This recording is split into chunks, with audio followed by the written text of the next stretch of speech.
Nemo, I mean, put it on record. Muslims and Christians. Yangina yasum nyankopon bako. On record. That's on record. Now, Muslims and Christians. Yangina yasum nyame bako. Okay. Osha, the Christians and the Muslims, in quotes, are not worshiping same God. Nemo, I mean, put it on record. Muslims and Christians. Yangina yasum nyankopon bako. On record. That's on record. Now, Muslims and Christians. Yangina yasum nyame bako. Okay. Osha, the Christians and the Muslims, in quotes, are not worshiping same God. Semo etiefo me churchia obia Mr. Obaya share my okay. Kindly share this video for us. Invite people, tag people, and let us learn, educate ourselves, and then let's learn from each other. Okay, as usual. Okay, please share this video for us. Invite people, tag people. Easter Sunday for the Christians. Okay, they are celebrating the resurrection of Jesus Christ. Yeah, that is the Easter. Okay, it is one of the ceremonies in Christianity. Now, it is one of the longest ceremonies for the Christians. They celebrate the resurrection of Jesus Christ. Okay, even though the Bible does not record. The tone went off. Okay, so in case if the tone is not working, if anything is wrong with it, please kindly share this video. Let me know in the comment section so that I will maybe see through that the tone and everything is clear. Okay, when you join the program, you share it, and then people also will join the program, and then people can also share their views and their ideas. As you know, I am not a Christian, so so if I'm speaking about Christianity, I have to be very careful. And if I'm not a Muslim, so if I'm speaking about Islam, I have to be very careful. I have to give the accurate information which is in their books. Okay, so Nana said it is clear. The sound is clear. Thank you. So as I was saying, Easter, the Christians celebrate the resurrection of Jesus, the dying and the resurrection of Jesus, which is one of the core one of the main core of Christianity. The Christians, they believe in the resurrection, the death and resurrection of Jesus. Okay, that makes them Christians for believing in that. But the Bible itself does not teach Easter or something like this. I didn't find it. I can't find it anywhere in the Bible. It is something the Christians themselves, they acknowledge, and they are practicing, or they are using this day to remember something which is dear to them. Okay, that is the resurrection, the death and the resurrection of Jesus Christ. As you all know, if you are following this platform, I am not a Christian, but I told people I am researching through the Bible and the Quran to find which one will maybe benefit me, or I will read both books. I will still accept certain rules from the Bible if it fits me right now. I accept things from the Quran if it fits me right now in my life. Why not? We accept the truth wherever it comes from. Okay, so at the moment, going through the Bible and the Quran, okay, I have come to realize, or I have come to understand, because before I believed that the Bible is a freshing book and then all these stuff. Okay, and if the Bible, the character Jesus Christ in the Bible did not exist, which automatically means the Bible, the Quran is also false, because the Quran is also speaking about Jesus Christ or Isa, who is similar to Jesus in the Bible. Okay, but now I have come to realize, according to historians, people who have done the study, okay, they said there was a man, Jesus Christ. So the Bible, Jesus Christ, is not just in the Bible, but it's something which actually happened, or he existed in reality. It is not me saying this. It is according to historians. Okay, the historians have to do their job so that we will benefit some things from it. We never came to meet many people, great people who has already left. We never met them, but according to history, they existed, and we accept that. So those historians who are telling us with evidence or with fact that there is a Jesus who existed and was really crucified, okay, according to history, there was a particular Jesus who was crucified and resurrected, I think. Okay, so I will play one video for you to confirm this, so that, because I said we are researching You keep on hearing on social media, Jesus never existed. That is easy to say that he never existed. But what is your point? Where is your evidence that he never existed?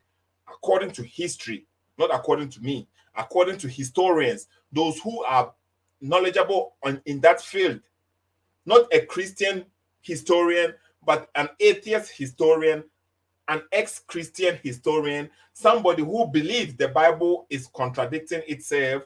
Even though he believes the Bible is contradicting itself, he does not deny the crucifixion of Jesus. You see the point here? So, which means the crucifixion of Jesus, if it really happened, then Jesus really existed, according to historians, not according to me. Okay. So let me play this video for people to recognize, also to understand what I mean. This is a short video. Maybe some people will not accept this, but this guy, many believe. Okay, not this guy, but the one with the one with on the other side. Okay, this guy, the one with, I was about to say the one with the spectacles, but they both have the same spectacles. Okay, Bart Ehrman. Okay, Bart Ehrman is a historian, especially New Testament historian. And then he is an ex-Christian because he does not believe in Christianity anymore. He was a Christian, but he's an ex-Christian. But there is one thing he cannot deny, or he is not denying, the crucifixion of Jesus Christ. Listen to him here, okay? So that we will continue, and then I have some nice things to say today, okay? Let's Muslims believe in Jesus Christ. There's a lot of interest, I think, from the Muslim community, and many Muslims feel that your conclusions, your historical conclusions of who Jesus Christ is more commensurate with the Muslim idea than it is with the Christian one. I wouldn't say that they line up well with the Muslim view. I really do think Jesus was crucified and that he really was dead and buried. I'm not interested in whether Jesus was the Son of God, because I don't think there was a God. And so my understanding is that your conclusion is that Jesus Christ was a messianic prophet. I think he thought that he was a son of God, in the sense that he was specially chosen by God. I think Jesus really did think he was going to be the Messiah, the future king of Israel. I mean, that is, after all, why they crucified him. I think that that's historically right. So this is a historian. This is not me speaking. That's why I'm trying to present these evidences for people to hear.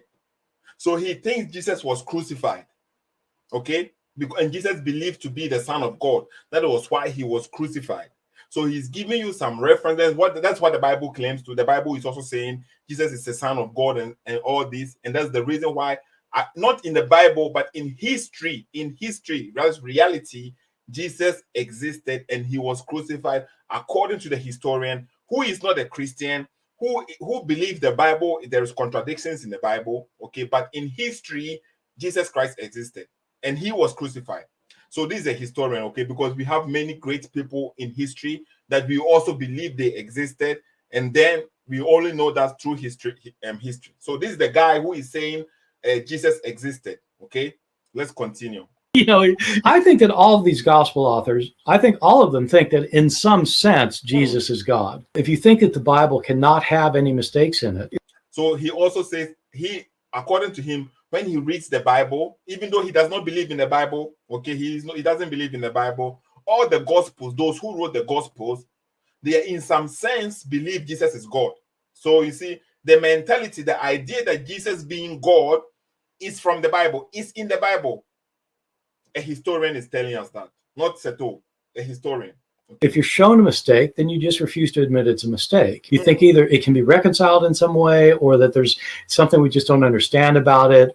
So he just said what he just said right now. So there are some mistakes in the Bible, contradictions and stuff in the Bible, according to him. And then when you show some people the contradictions or the mistakes, they will find a way to justify it, or to tell you, no, this is not a mistake, this is your misunderstanding, this and that, okay? That one he's telling us also. But the fact is, he believes, or he knows, or he's trying to tell us Jesus existed and he was crucified. The key point is crucifixion. He was crucified in reality, not only in the Bible, but in reality, in history, there was a Jesus who was really crucified. Or, you know, we have, and in the Quran, it's mentioned, if this book was from other than God, they would have found in it many contradictions. If a book is without contradictions, that has no bearing on whether it comes from God or not. Okay, so the Muslim here, okay, this is a Muslim brother who invited this historian on his platform for an interview, okay? And then because the Muslims, they believe Jesus wasn't crucified, even though there are other sect of Muslims who believe he was crucified. And when you read the Quran carefully, you can also come to the conclusion that yes, Jesus was crucified according to the Quran, but a majority of the Muslims today, they believe Jesus was not crucified. And then which will be a problem, because that will make the Quran a false book, because according to the Quran, Jesus said something, he prophesied something, that the day he was born, the day he would die, and the day he will be raising alive, okay? So if you are saying Jesus did not die, he was born, he's not dead, but he has been raising alive to the heaven, which will make the book a little bit confusion, mistake, or something like this, okay? So the historian is saying Jesus was crucified, and the Muslim were trying to say, the brother, the Muhammad Hijab is his name. He was trying to say something like, in the Quran, it says, if the book is not from God, you will find contradictions in it. But the Bart Ehrman is trying to tell him, no, a book without contradiction is not the criterion to believe that it's from God, because somebody can even write a book today, and then there will be no contradiction in it, which will not be the proof that it is from God. Okay, there are telephone books which there are no contradictions in it. There are mass books which there are no contradictions in that book. It doesn't mean the book is from God. Okay. I had phone books that are inerrant, but I certainly don't think God gave them. So, no, that is my view. It's a necessary condition for a book from God not to have contradictions. That's an assumption about what kind of book God could write. Okay, that is a good point. He said it is a necessary condition for a book from a God shouldn't have a contradiction, but that is your assumption. That is what you think a book from God shouldn't have. Okay, so I think it is clear. You already heard the historian saying, according to history, Jesus existed and he was crucified. Okay, and the Christians, they celebrate Easter to signify the death and the resurrection of Jesus Christ. That is what they have chosen for themselves to do. Okay, it doesn't mean it is in the Bible. The Bible is telling them to do. That is what they want to do. They have put in this day there for themselves so that they will recognize, or they will celebrate the death of Jesus Christ. Okay.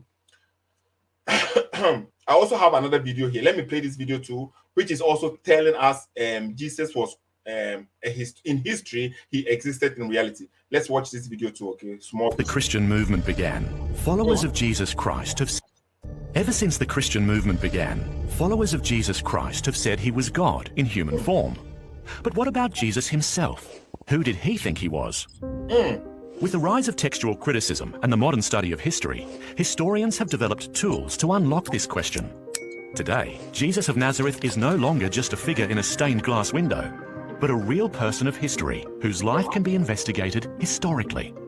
So let's examine the New Testament, not as inspired scripture, but as an ordinary collection of ancient documents.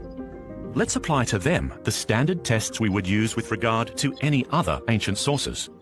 When historians investigate the Jesus of history, what do they find? First, Jesus claimed to be the Messiah. The Jews of Jesus' day were waiting for a promised Messiah. Okay, I will also post this video. So according to this video too, Jesus is a historical figure who existed according to him. Not according to me. We depend on history, right? And those who are giving us the history, they have their reasons to believe that. And then we accept history, we accept people who existed that we never met, but we know that they are there, they existed, right? So I think it is clear. I'll open the phone lines, okay, because I've seen some people trying to ask me questions, but I can't focus on the comment section right now because it will confuse me. So I've seen the comments coming, okay. Otuntum, I've seen your comments. I'll open the phone line so that we will all discuss this program, okay, or we will all discuss about this topic. So when we check in the Bible too, you can find that Jesus really predicted his death, that he was going to die. Okay, according to the Bible, Jesus predicted his death according to the Bible, that he was going to die. And then when you look at, let me put some verses on the screen for people to understand.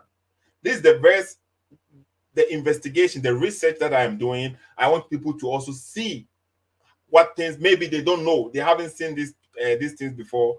They only depend on what they hear. They never check things for themselves. And I was like that. I was like that too. I also used to listen to people. Even the pastor could be saying something and you'll be nodding your head. Okay, you will never go and check what the pastor is saying, if it is true or not. Your friend could be saying something and you'll be nodding your head. You think it is right because he's saying it with charisma. He's saying it with he's passionate about it, and you believe the person. Sometimes you have to go and do your own research. You listen to people, but then you have to check for yourself, okay? Because you never know the intentions of people behind what they are saying. So according to Revelation chapter 1, okay, not according to me, according to the Bible, Revelation chapter 1, verse number 18 or verse number 17, it says here, okay, when I saw him, Revelation is about Daniel, okay, who had a revelation, and then Jesus is going to speak in Revelation. Jesus' words are there. According to the Bible, that is Jesus speaking. So listen to what Jesus said here. Then he placed his hand, this is Daniel saying what Jesus did to him. He placed his hand, okay, his right hand on me and said, do not be afraid. I am the first and the last. Listen carefully. Jesus is speaking right now, and Jesus is saying he is the first and the last. I am the living one. I was dead. I was dead. And now, look, I am alive forever and ever. And I hold the key of death and Hades. So, according to this book, Revelations, which Jesus was speaking here, according to the Revelations, I am the living one. I was dead and now I am alive. At the same time, he is the first and the last. The first and the last is the title of God, okay, in the Bible and then in the Quran. So if the Quran God is saying he is the same God in the Bible, that means when Jesus is saying he is the first and the last, that means Allah is also claimed to be the first and the last. That means Allah and Jesus, they are the same. You get a point? Because according to the Quran, the God in the Bible is the God, the same God in the Quran. And the God in the Bible is the first and the last. That is here. And that is Jesus saying it. Not me saying it, Jesus. Sometimes you have to go according to what the book is saying. Not me, the messenger, but the book itself, okay? And the book continues by saying, I am the living one. I was dead, and now, look, I am alive forever and ever. So the Bible is testifying Jesus died, and now he is alive. That means he has risen up, okay? When you check the Quran chapter 5, 57, verse number 3, okay, that is where Allah is saying in the Quran that he is the first and the last, the outer and the inner, and he has knowledge of all things. So the Quran is also claiming to be the first and the last. That is why I said it is the attribute of God. Being the first and the last is the attribute of God, and the Quran claims this title for himself. Only God claims this title, and Jesus is also claiming the same title according to Revelation chapter 1, verse number 17 and 18. You see? So Jesus said he was dead, and then now he is alive. So he died for real, for real.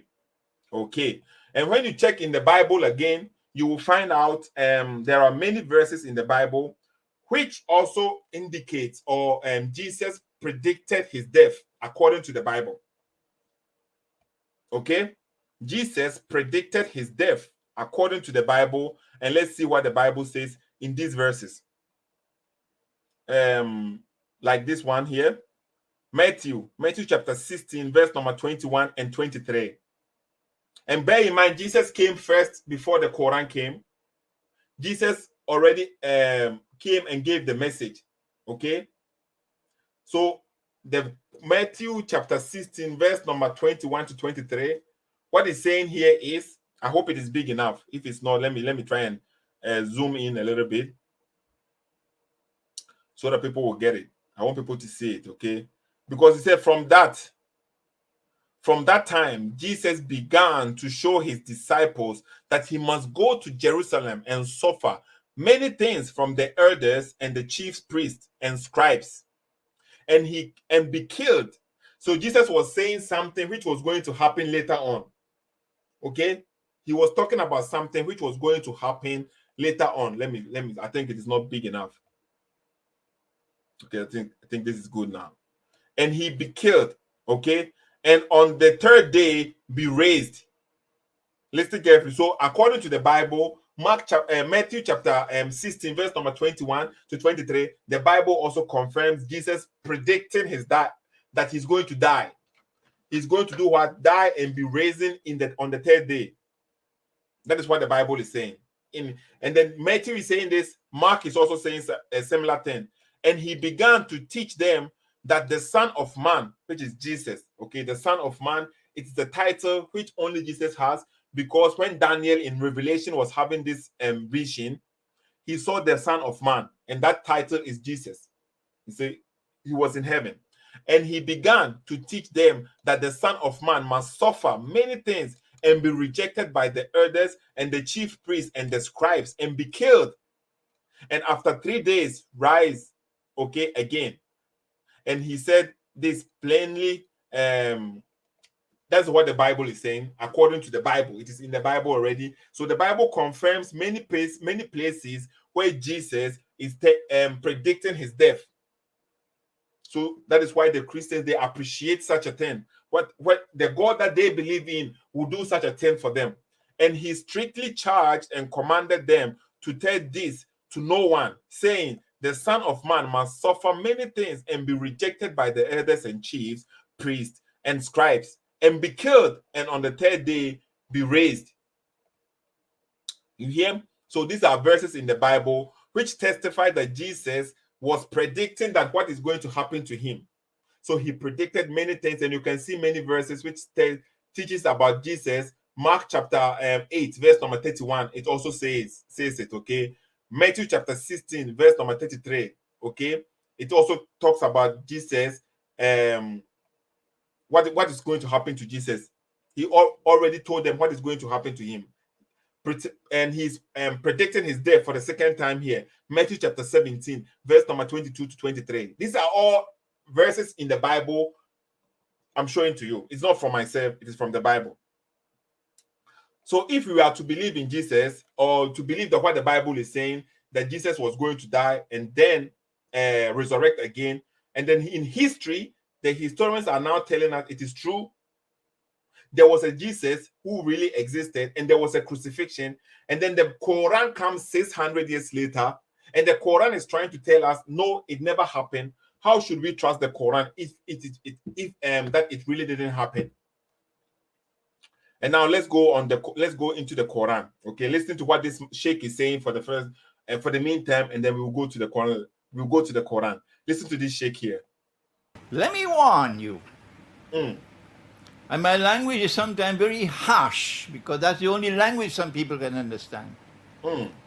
Don't come with this nonsense, because it is not only pathetic nonsense, it is absolutely sinful to say that Allah, wa na'udhu billah min hadha, Allah calls someone else to take the appearance of Nabi Isa alayhi salam, and that innocent man, innocent because he never claimed to be the Messiah, he was crucified. Wait for judgment day with that nonsense. Whoa. Pathetic nonsense. It's not there in the Quran, it's in your imagination. That's why it is.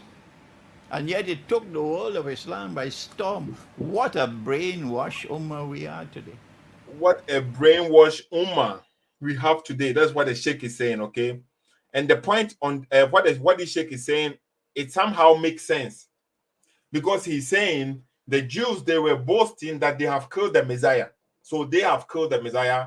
And the Muslims today, they are claiming that someone else who was not the Messiah was made to appear to the Jews that he is the Messiah, which means Allah is like tricking them, or deceiving people. So they have killed somebody who is not the Messiah. The person never claimed to be the Messiah, but he is being killed, and the people think they have killed the Messiah. So the sheikh is trying to tell people, you are attributing something injustice to a God that you believe he is just. You see the logic from the sheikh here?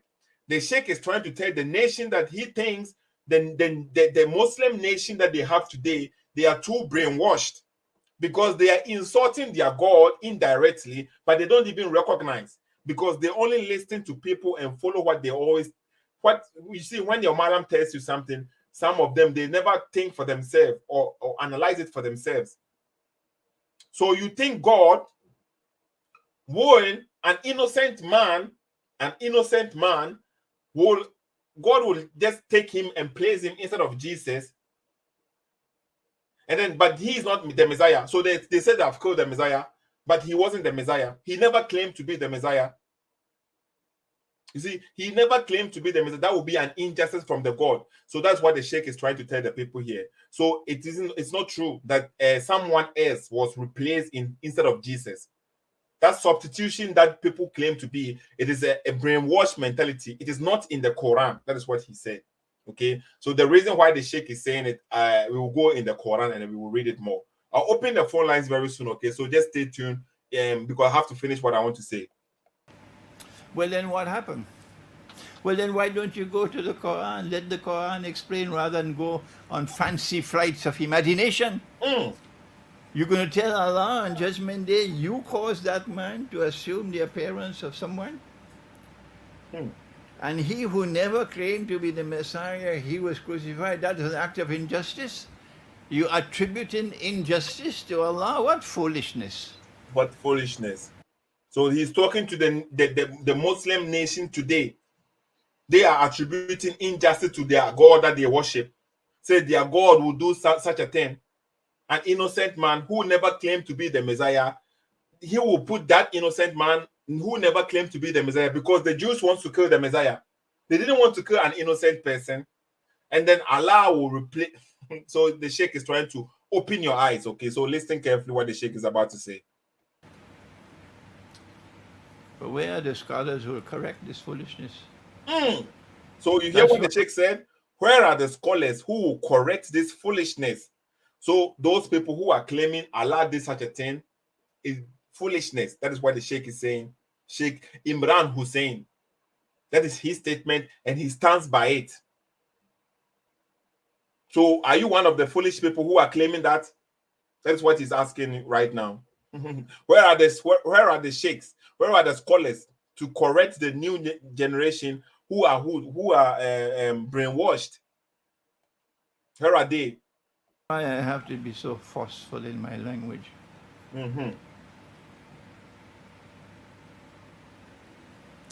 Allah took his soul.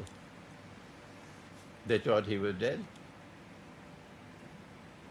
They took down the body. They put the body in the cave. They sealed the cave. Allah returned the soul. So the explanation from the Sheikh is Allah took the soul. When the soul is being taken from you, that means you are dead. Okay, the soul has been taken. So according to the Sheikh, Jesus was really crucified. The soul was taken from him. So the people saw him dead because the soul wasn't there. He didn't have his soul. And then so they brought him down and they buried him. And Allah brought the soul back because the soul will give him life. Allah brought the soul back. That is the resurrection. He's just saying it in a different way, but that is exactly the mentality. You see, so even with this mentality, when Jesus was praying, that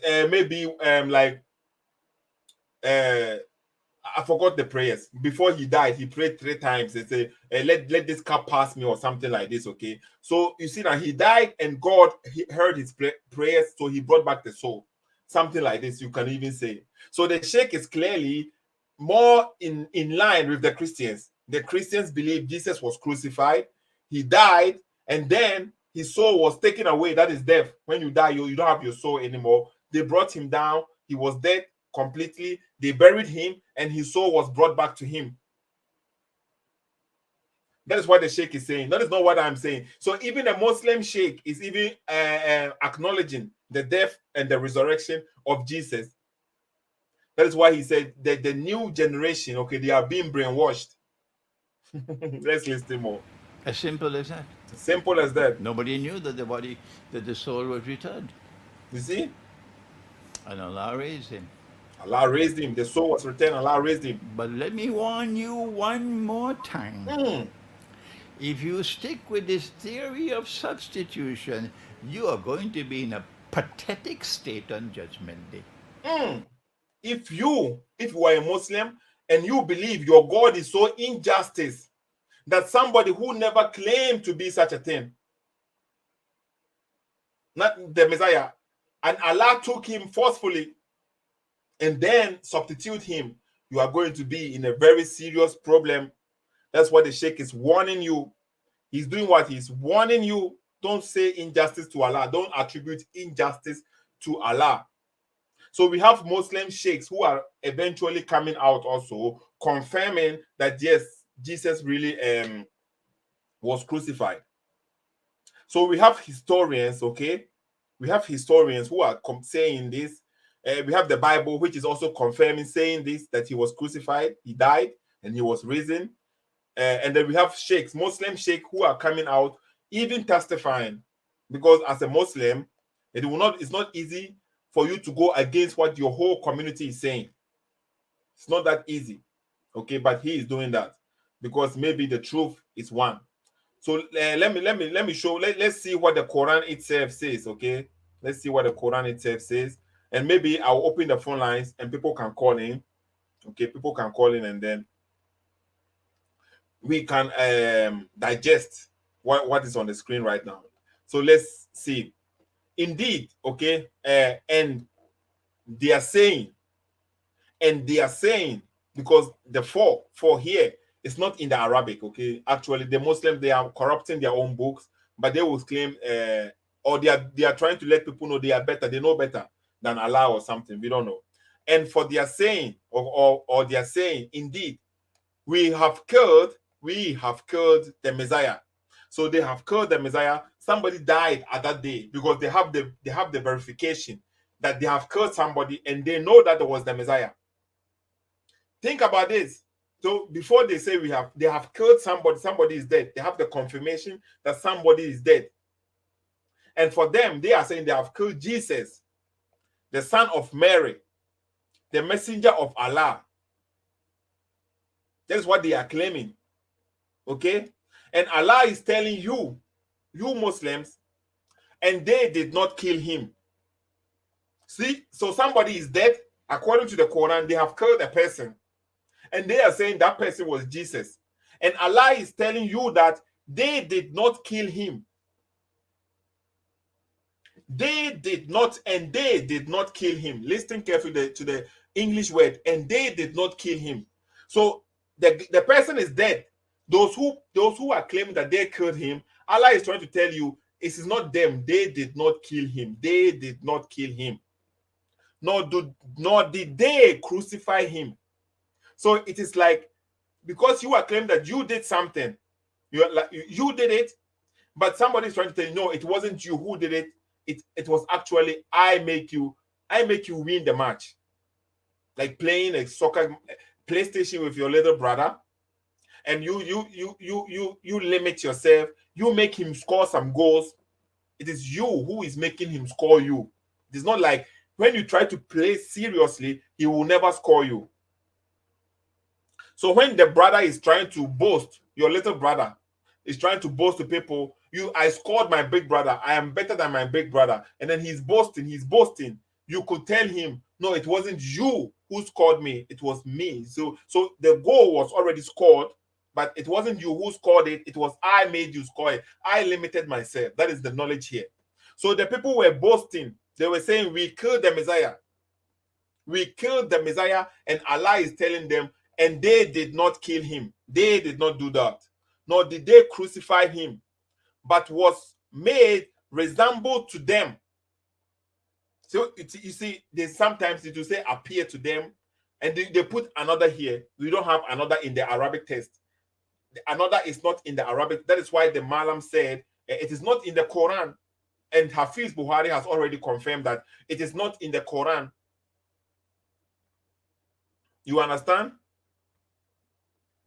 Hafiz Buhari also already confirmed that it is not in the Quran.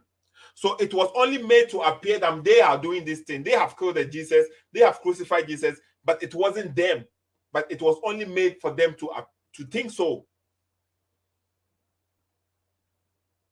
And those, when you continue by, and indeed, those who differ over it are in doubt about it. So when you think about this, the Muslims today, they differ. They don't believe that Allah will do such a thing. that Allah, it is not them that they killed Jesus, it was Allah who made this happen. And the evidence is in the Quran, because when you check Quran chapter 8, verse number 17, okay, people need to, sometimes what your Malam told you outside the Quran, they can direct or divert your attention to another place. Outside the Quran, they can direct or divert your attention to another place for you to look at somewhere else. And you will not reason for yourself. Look at this verse in the Quran. And you did not kill them, the Muslims, on battlefield, killing the enemies, okay?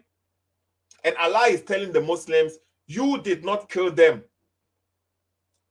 What does Allah mean with you did not kill them? It was them, the Muslims, who were on the battlefield, doing the fighting, killing people. But Allah is telling them it wasn't you who were killing them, but it was Allah who killed them. You hear? So for somebody to die, it is not you who does it, it is Allah. It is a decree. So let's say after the battle, the Muslims, let's say they were boasting, we killed them, we did this, we killed them, we won. And Allah is like, no, it wasn't you who killed them. It was me, Allah. So you see how we are comparing certain things here.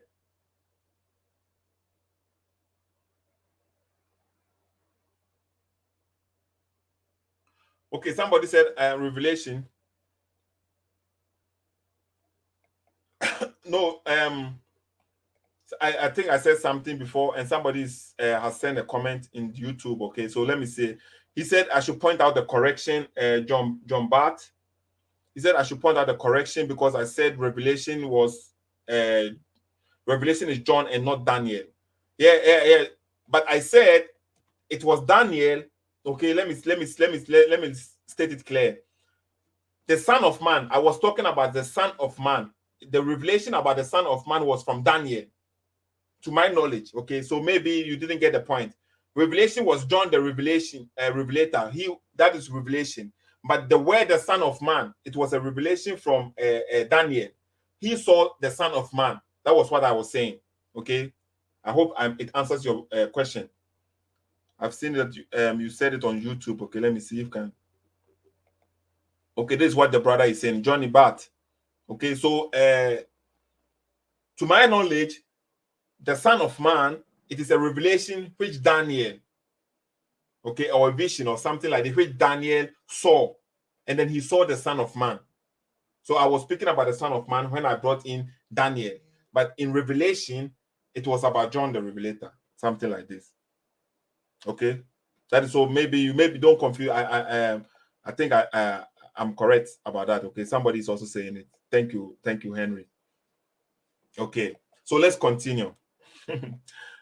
So according to the Quran, okay, according to the Quran, when the Muslims were on the battlefield fighting, sweating, killing the non-believers or something like this, they were on the battlefield, so they were killing both each other. Allah was telling them it is not them they are killing, but Allah wasn't on the field. Allah wasn't there present himself fighting, or no. So that is the same mentality. The Jews, they were boasting they killed the Messiah. The Jews were boasting they have killed the Messiah, and Allah is telling them they did not kill him. They did not kill him. Just as the Muslims, when they were on the battlefield fighting and they were killing the people, Allah is telling them, you did not kill them, it was Allah. So Allah is trying to comfort them. You see, in this verse, Allah is trying to let them calm down. Like, it wasn't you who killed them, it was me. I gave you the power to do so. It was me who killed them. You understand? That is the point here, okay? So when you read this Quran and you stick to the Quran itself, you can read and understand like what the Sheikh is saying. It wasn't substitution. There was no substitution there. It wasn't substitute with somebody. No. That's what the Sheikh is trying to tell the people here, okay? So as you can see, from the Quran itself, we can have the intentions or the idea of what crucifixion also happening in the Quran. And Muslims today, they cannot even, in the hadith, in the tafsir, yes, you will find another explanation, which they will say someone came in the in the substitution of Jesus. That is in the Hadith or in Tafsir. But that will make the God be an injustice God. You see, that will make the God be an injustice God, or a God who will kill somebody who never said he was the Messiah.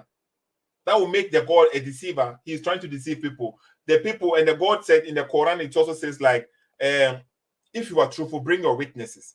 So people all over the place, they witnessed that Jesus was being crucified. But meanwhile, you are telling it wasn't Jesus. It was somebody who was made to appear to them like that.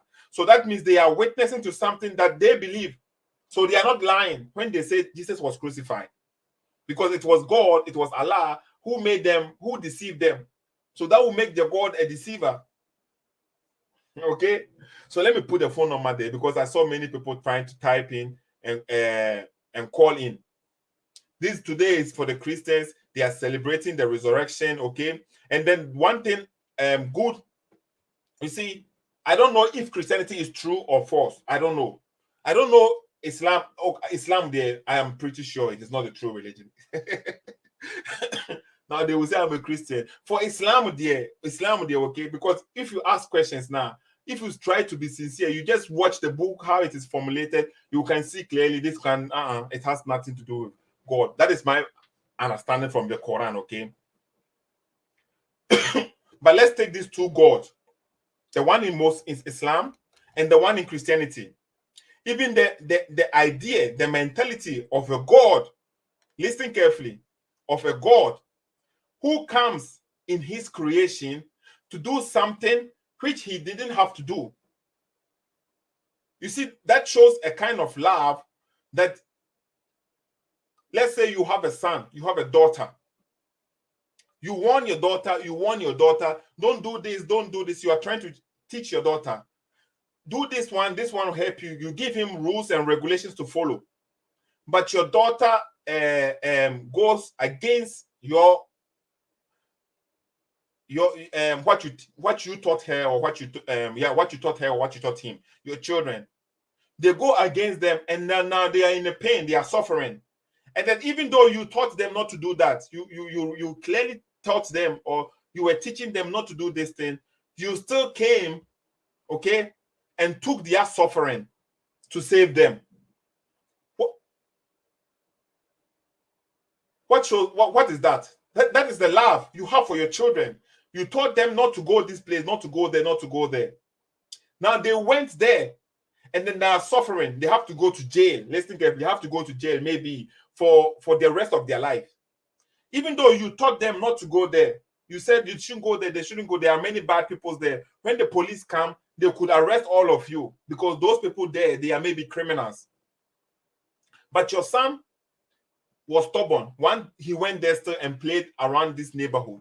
So when the police came, they captured all of them. They said they are all criminals, and now you are going to prison maybe forever.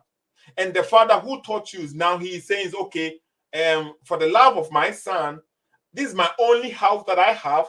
I am going to sell this home to get the money to bail my son from prison. You see, this is the love. He is sacrificing something. So even after he bails you, you are going to be homeless. But for him, the love that he has for you, he said you will not go into prison. So this is the kind of love. So even if the book is not true, or the book is true, even if the book is false, let's say it like that, the ideology, the mentality there, it is showing a certain kind of love. Nobody shows for it. When I compare this to Allah in the Quran, Allah only loves me when I love him. You see now? But the God in the Bible, he loves the sinners. He said, for God so loved the world that he gave his only begotten son. He loves the whole world. Allah only loves those who loves him. Allah only loves the righteous. Allah does not like or love the sinners. So if you are a sinner, he doesn't love you. You see now? So that is the mentality. Think about this. The God who comes in his creation to do such a thing, which nobody will do for you. Even today, you say you love your wife, you don't even want to suffer for your wife. You say you love your children, you don't care. Your child did not even come home, you don't care. You are sleeping. You are sleeping. Okay, so the telephone lines are open. Let me put the link there. So when you think about this, okay, let assuming or imagine you are working for a company, a very huge company. The boss of the company, the most richest person, Jeff Bezos or Elon Musk or Seto, maybe in 5 years to come, I will be the richest person. Maybe you are working for Seto, the most richest person in this world, okay? And then in a big company, you are working for somebody, the most richest person, or you are working for the president. Let's say you are working for the president of your country, and this president is very high. He has many servants working for him. He has his own entry in entering his office. He doesn't use the same entry that all the workers are using. He has a special entry that he will enter into his office. But this president or this chef, this boss, he doesn't want that entry. He always wants to enter with the same way all the people are entering. They always have to climb the steps. He also wants to climb the steps. He wants to sit with his workers in the same canteen room to eat the same food. He doesn't care. He is the boss. He can have the most brilliant food. They can serve him in his room. He doesn't even have to come down, but he comes down and eats with the company and laugh with them. And sometimes he himself takes the broom to clean the floor for them. This kind of boss and the other boss in the other company, who he sees the workers as his workers, his slaves. He sees them as his slaves. He doesn't come to them. It is not befitting for him as the boss to come to the workers. No, it's not befitting. He deserves the majestic chair. So he is sitting up there in his office with a very nice air condition, the most beautiful flat screen, and he's looking from top. He's looking at you. You have to work for him. These two bosses, which one would you like to work for? Think about this. The other boss, he doesn't have to. He don't have to come down. He is coming down willingly to work with he sees his co-workers. He sees the people working for him. He's coming down and laughing with them. Which one do you want to work for? Okay, telephone lines are open. Think about this. Acoustic.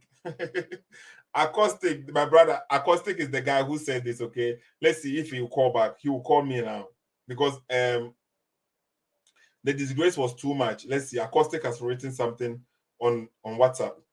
Let me call Acoustic and see, okay? He's the guy who said this. He came to educate me, but he doesn't even know his own book. Acoustic, listen to him. Give me the verse that is saying Quran. Let's play one more time. Give me the verse that is saying Quran to Christians to follow this thing. Quran chapter 5, verse number 49. I'm coming in. Quran chapter 5. Quran 5. Yeah, El Magdal. Yes. Verse Are you sure? Are you sure? Are you sure you were born a Muslim? Are you sure? Yeah. Are you sure? Oh, you didn't hear me well. No, I didn't hear you well. Say it again. I'm giving you original transcripts and you are laughing. Hey. No. You know. Quran 5. Yeah, El Magdal. Yes. Quran chapter 5. This is what the guy is saying. The one who called me to educate me, he himself has no knowledge about what he's talking about. And that's exactly my point. Most of the people who will come under your comment to talk very loud, they have no idea. A perfect example happened today. I posted the video already on my platform, Seto SSK, YouTube and Facebook. Muslim from Nigeria, Musa. He called me actually last week. We started writing. He started commenting with me, trying to tell me, like, you see now, he wants to have a dialogue with me. And then so I wanted to come with him live, like 3 days ago. But I called him and he said he's about to break his fast. So he won't have time after the fasting. After the fasting is finished, so he won't have time. So he will call me the next day. So we had time to, I spoke with him today. This guy who is about to teach me, who is going to expose me or like give me knowledge about Islam, Okay, give me knowledge about Islam. He himself has no idea. And how I exposed him, he ran away. He ended the call. That's the same thing like acoustic. they will be barking in the comment section, but if they get the opportunity, they don't know. Otuntuma, I'm waiting for your call because I saw your comments, many comments. Okay, let me put the link there too. Let me put the link there so people maybe they want to join the program. Okay, maybe you see now I'm making it available. So today is Easter for the Christians. Okay, and then when you think about the mentality, the idea behind a God, okay, the God could have said, "I have forgiven you." Why? Some people will ask, okay, why didn't God say, "I have forgiven you your sins," and nobody had to die? Why didn't God say, "Just say, I've forgiven you"? That would be injustice. You understand? That would be injustice. Because every punishment, every sin that you do, according to the Christians, okay, there has to be a punishment. And if the God says, "I've forgiven you," just like that, that means that sin that you didn't receive the punishment. And every sin deserves its punishment. That is why they needed somebody, because if let's say someone else was taken instead of Jesus, that person is not perfect. According to the logic, the logic behind Jesus coming as a sacrificial lamb, because he was the perfect, there was no sin. Because if they had taken Seto, I am also a sinner. So me too, I need repentance or something like this. But Jesus, there was no sin on him. No, pure, according to the Bible. Okay? So that is the justice. He is justice. Somebody being justice and merciful. Okay? The judge can be justice and can be also merciful. But being merciful doesn't mean you don't punish. You see, being merciful means you punish. That will also make you justice. So because the God is merciful and justice, he was merciful, okay, for taking your sins, and he was justice and then he took your punishment upon himself because he was justice. Because if he doesn't, every sin deserves its punishment. That is the logic in the Bible. And Allah will never do this for you.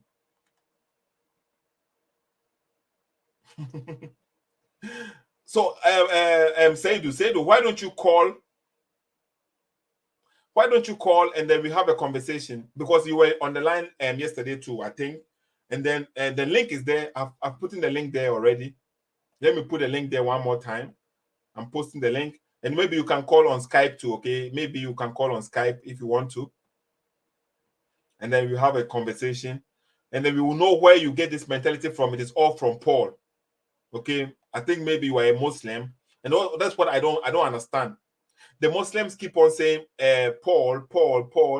But where did they get this knowledge from? Apart from you listening to Zakanaik, apart from you listening to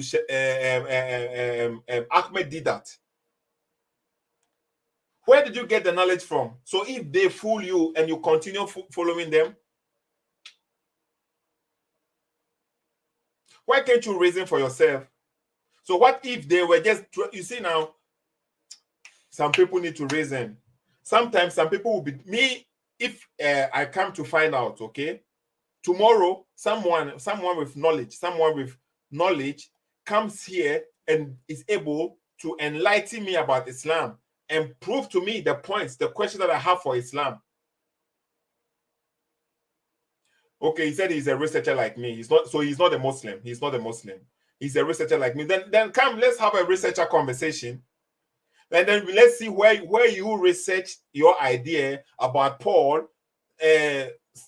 Call and let's have a conversation. That is even perfect. So two researchers will be having a beautiful conversation.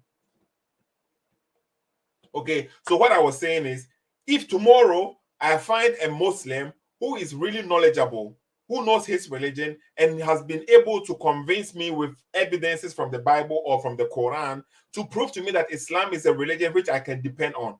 Now I cannot depend on Islam. I will not come here and be hypocrite. I will change my mind easily. The same thing I did with Christianity. Go and watch my videos. In December, you see on Facebook, you always get 1 year. Every 1 year, you will be remembered what you posted 1 year before. I receive messages. Sometimes I get the reminder, and my video, I will check it like for the Christmas time. What I used to say about Jesus being born as a I watched this video and say, hey, Seto, this is what you were saying. But now, because some people educated me and showed me verses from the Bible and have seen it clearly, I've seen the context of the verses. Now I changed my mind. Jesus is God according to the Bible. I say there is nowhere in the Quran that states that you should pray 5 times. Now that is my point. That is my stand. There is nowhere in the Quran that it says you should pray 5 times. So let's say maybe in 2 years to come, in 1 year to come, maybe tomorrow a Muslim will call here, and then this Muslim will show me verse from the Quran which says Allah is saying you should pray 5 times. Do you think I will come here and still say no? There is nowhere in the Quran it says you shouldn't pray 5 times. I will come because of the new knowledge, because of the new information that I have acquired. I can come out and say, yes, the Quran said you should pray 5 times a day. That is my point. So if I find the truth, I will say it. Till then, I will remain with the fact that I have.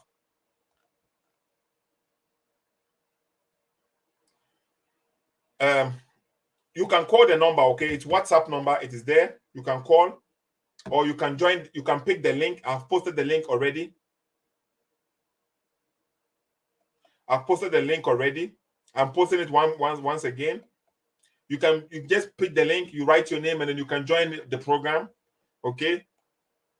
Greetings, Seto. Our first with Kana Mother. Okay. Greetings, Seto. If it's the same God, why are we giving different Jesus? The Jesus in the Quran is definitely not the same one we have in Christianity Bible. It is true, and that is thank you, our fellow. Greetings, Kana Mother. Greetings. Let me answer you this question. You see, the Quran is the book which came after the Bible, so the Quran is just attaching itself to the Bible for credibility. You see, the Quran is claiming certain things. From the Bible does not know the Quran. The Bible does not know the Quran anywhere. It doesn't confirm the Quran. It doesn't speak to the Quran, nothing. It is the Quran which came last. So the Quran is just attaching itself. So the Christian or the things, so the things in the Quran, they I think it is from the Bible. They have plagiarized some things and attached it to the Quran. So people will believe the Quran is like the continuation of the Bible. It's not like that. Because you see, when you check the Bible, the Old Testament, okay? The Old Testament is the beginning of the story, the beginning. The Old Testament does not refer to any book before the Old Testament. It doesn't do that. The Old Testament prophesies something which is going to happen in the future. So when the New Testament came, so the New Testament is always referring to an old book, which is the Old Testament. You see now, the Old Testament itself never referred to an old book that it was written. It didn't do that. It always prophesied something, and the New Testament came, and the New Testament is referring to what? An old book. So the New Testament is always referring to the book. And then now the Quran came. And whenever the Quran came, and the Quran is also referring to some books which has passed. When you ask the Muslim, where are these books? They say the books are not there. Because they say the Bible is not what the Quran is referring to. So where are those books? So how do we even confirm what the Quran is saying? If they say the Bible is corrupt, so if the Bible is corrupt, that means the God in the Bible will definitely not be confirming a corrupt book, right? That is the mentality of the Muslims. So the Quran, God, and Jesus, it is not the same. Even though it is claiming, the God in the Quran is claiming that they are the same God. It's not, because you can see clearly the God in the Bible, it is what? Jesus, okay, because Jesus said he was dead, he's the first and the last. Let me show you one more time. According to the Bible, not according to me. When you read Revelation chapter 1, verse number 18, 17 and 18, Jesus is saying, okay, do not be afraid. I am the first and the last. That was what Jesus said. That is God, the title for God. I am the first and the last. I am the living one. I was dead, and now look, I am alive forever and ever. So this is a clear statement. You can see clearly, according to the Bible, Jesus is the first and the last, and then he was dead and he was alive, and then he is alive. And then when you go to the Quran, you will find in the Quran Allah is claiming the same title for himself, but Allah never died. So it can be the same God. You see the logic here? Quran chapter 57, verse number 3. What Jesus said 600, 700 years before the Quran came, Allah is claiming that title for himself. He is the first and the last. Okay? But this first and the last in the Quran, he never died. You get a point? He never died, so it cannot be the same God. It can never be the same, and it's not the same because he never died. And that's the point here, okay? So even if somebody can claim certain things, but just because somebody is claiming, it doesn't mean it is the same. Just because somebody is claiming something doesn't mean they are the same thing. Just like the Muslims are claiming Jesus is a Muslim. Let me come back on the screen. No callers today. Otuntum, where are you? Okay. So just because the Muslims are claiming Jesus is a Muslim, and their reason for saying Jesus is a Muslim is because Jesus prostrated. He fell on his face. Can you believe this? Just because somebody fell on his face and you are doing a similar thing, it doesn't mean you are the same. Just like maybe the Christians are celebrating Easter, okay, and they are saying that is the resurrection of Jesus Christ. And there was another, let's say there is another religion who also celebrates a similar thing. It doesn't mean they are the same. Just because they are all of them chose the same day or they have similar name, it doesn't mean they are the same. So even if Jesus fell on his face, listen carefully, according to the Bible, Jesus prostrated or he fell on his face and then he prayed. Muslims don't pray like that. Muslims don't fall on their face and stay there and pray. They fell on their face, they stand up, they embrace themselves, they open their arms, they do certain rituals. Jesus never did all these things. So why do you all only choose a portion, a small part, the portion where he fell on his face? But when he fell on his face, he never stood up and fell on his face again, and never stood up and fell on his face again. That was that you see there in the Quran, there is a verse. The Sabians, okay, they are the ones. They used to pray like that. I think it's Quran chapter 2. The verse about the Sabians, Quran chapter 2, verse 68. Let me see if I remember this verse. Somebody is calling. Okay, let me see if I remember this verse. I think Quran chapter 2, verse 68. Nah, no, it's not. Okay. No, it's not this verse. It's not here. Okay, let's pick the call. I will search for the verse and then show it to you. Hello? Yes, hello. Good evening or good morning, good afternoon. I'm not sure. Yeah, good. My name is Richard. Yeah, Richard, I'm listening. Where are you speaking from? I'm speaking from Nigeria. Okay, Richard. Any contribution? Are you a Muslim or a Christian? I'm a Christian, but on this issue of Jesus being a Muslim, I want to ask. I thought the Muslims said to be a Muslim, you must say the Shahada to become a Muslim, isn't it? Yeah, that is what they say. Yes. Did Jesus say the Shahada? He didn't. He did not. Definitely not. So I'm wondering why they are now saying Jesus is a Muslim. And that is, you see now, and Jesus also prayed to the God, the Father, but the Muslims, they don't pray to the Father. Exactly. So that's that. I wish you could help me ask them that did Jesus. Let me ask them, please, Seto. I appreciate your program. So you have the platform. So help me ask them that if Jesus did not say the Shahada, so how come they are saying that Jesus is a Muslim? That's just my contribution. Thank you. Thank you too, Richard. Okay. Then I call. Somebody's calling. Okay. So Richard is asking this question: if Jesus is a Muslim, he never said the Shahada. Okay, but the Muslim, they have an answer for this question already. They say it's not, because being a Muslim only means that you submit to only one God. You see, and Jesus was a submitter to a God, only one God. So that is what makes him Muslim. But you see that the Quran itself never said anyone should say Shahada. Hello? Okay, Quran itself never said anyone should say Shahada anyway. But the point here is, okay, you see somebody doing a similar thing like you do, doesn't mean you do the same thing. Because Jesus also prayed in the Bible. You can see there are verses from Jesus praying to the Father, who he never prostrated. He was looking up. Jesus looking up and praying. So you say he's a Muslim. Do Muslims look up and pray? Jesus never did ablution. He never did ablution to.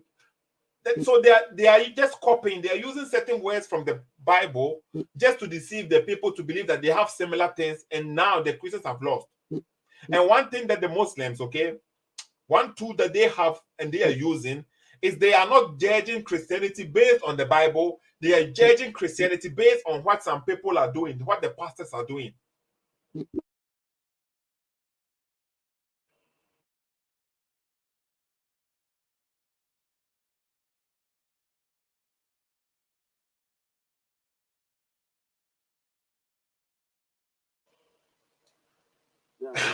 Yeah, hello?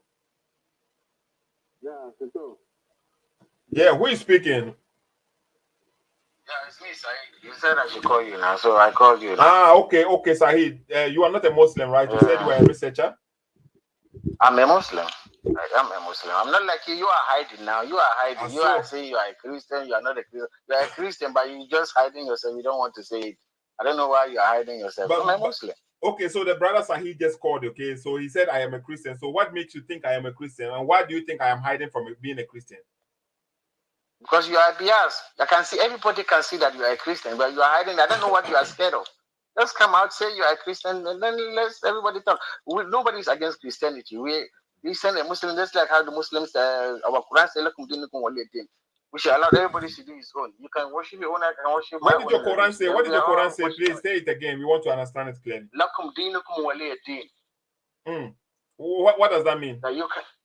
That means you can do your own religion, I can do my own. Let everybody practice his own religion. But the Quran also says fight the Jews and the Christians. Nowhere from Quran fight. Tell me where the Quran said fight the Jews and Christians. You know, I listened to you. Wait a minute. I listened to your message yesterday. You are just reading what you read in the Quran. You are not talking about the what do you call it, the tafsir. You know, the Quran is a revelation. They used to reveal it in a ways. Sometimes the Quran was revealed in how, when, where, specific time, and to the people. You understand it? Okay, but you are just like yesterday how you said Quran said they should kill people. They should be killing people. But you don't explain to people when and where and the specific place and the specific time they tell to the which people the answer was given to.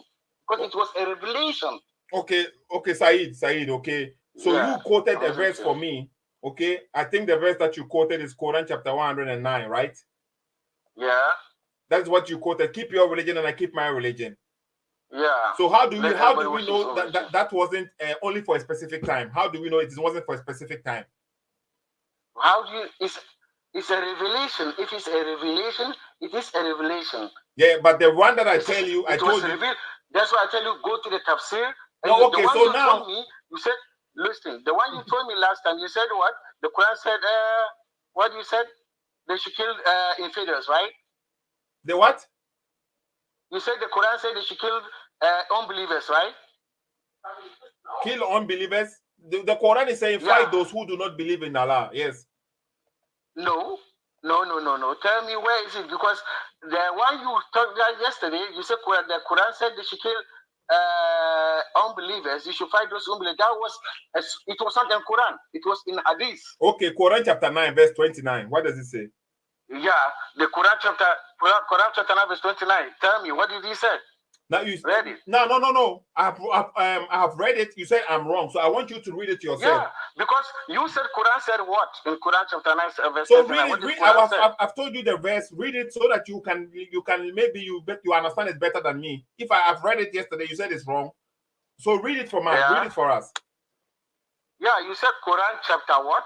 Say, let me see. Quran chapter 9, verse number 29. Yeah, okay, I'm coming. Quran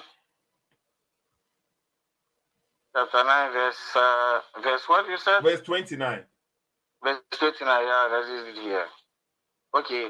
One of his deaths is the Grand Imam of Al-Khazar from Mustafa al-Maghrib, okay? Okay. There we go. So read. People are listening. Yeah, I'm coming. I have to read now. Now read it loud. I don't want you to read it in your head. If I read it, then I will let you know. Then I'll tell you what it is. You see, he's trying to read it to himself so that he will find a way to justify it. But let's wait. Do you read Arabic too? Yeah, of course, I read Arabic. Now, okay. And do you understand the Arabic without the English? For those people, I know. I understand the English more than the Arabic, but I can read Arabic, but I understand the English more than the Arabic. But when you read the Arabic without the English, would you understand it? No. Another one. Okay, so what's the benefit? Why are you laughing? You see what I'm telling you. You are intimidating the people. What is it? Wait. That's why. Wait. Let me talk to you. Let me tell you something. I watch this thing all the time. That's why some people don't want to call you because they are afraid of intimidation. No. Yeah, because you are intimidating people. You say we should talk, isn't it? So, but do you understand what intimidation means? Laughing at you are making a joke after that person who is talking. I think we are all want to learn something. You want to learn from me, and I want to learn from you. For us to understand this, isn't it? Seidu, read the verse. We are listening. But don't wake up and start to insult. I didn't insult you, but you see, Seidu, what is the point? What somebody making a joke? Seidu, okay, tell me the reason. Believe not in Allah, nor the last day, nor hold the forbidden which have been forbidden by Allah and His Messenger. No, acknowledge the religion of the truth. Even if they of the people of the book, until they pay the jizya with willingness, submission, and fill themselves. So you have to read the tafsir of this book, of this ayah, to know where and when and how, and the specific time they brought it, and to the people that they brought it, and why is it bring all these ayahs that you see? Most of them are revelation. What do you mean most of them are revelation? Which of them is not a revelation? I can't tell you which one is not the revelation. Do you think so? Do you say there are some parts in the Quran it wasn't revelation? No, most of them is a revelation. That's what I know. But what do you mean most of them? It was revealed at the time. Maybe something happened, and then the revelation will come. Just like the one you talked yesterday about the Quran said they should kill infidels. That infidels is supposed to be, and I told you that there is nothing like that in the Quran. I don't know what you are talking about. Okay, focus on the verse. What you are saying right now. Okay, so when you read this verse, let me show you the one you talked about yesterday. Okay, we'll go there, but don't change the topic right now. No. You said I should show you a verse from the Quran. Listen, one thing now. Me now I get you, so I can be getting. Let me tell you one thing. Are you there? Are you there? I'm here. Are you there, please? I'm here. Okay. Listen, I get your questions from yesterday. I researched them, and I'm going to reply you there. Reply you those ones. If you bring me another one, we should do with understanding. If you bring another one that I don't know, I'll jot it down, and then I'll go and make a research the same way you are making a research, and I'll come back to you and give you the reply. Okay, you agree with that one? So this verse that you just quoted, the verse that you just quoted right now, Quran chapter 9 verse 23, Quran chapter 9 verse 29. Did you understand the verse? Did you understand it? I understand the verse, but I don't know the reason and the time and specific time revelation that they brought it. So I will go and make the research of that one and come back to you and tell you. Okay, but can you explain? You say if you understand the verse, can you explain what the verse is saying right now? That's